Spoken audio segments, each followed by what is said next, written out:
20 мамыр Қыдекеміздің туған күні.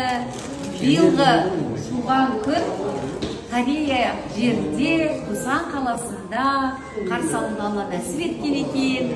Мінекей дәл осы қуанышты күні біздің қасымыздан танылған жақсы адамдар, Қарақат мектебінің шәкірттері, тілекшілеріміз, достарымыз, Корей ұлтының әдемі костюмын киіп бізге осындай тосын сыймен Қыдекеңді күтіп алып жатыр.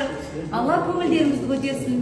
Өте ризамыз. Қыдеке туған күніңізбен біз сізді жақсы көреміз. Өмірімізде бар болғаныңыз үшін Алла разы болсын. Көп рахмет. Мың алғыс барша қыздардың атынан.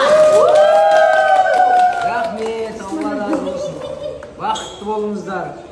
Біздің қазақтың қыздары қандай киім кисе де бәрібір құлпырып тұрады. Бәрібір қазақтың сұлулар екенін көріп тұрады.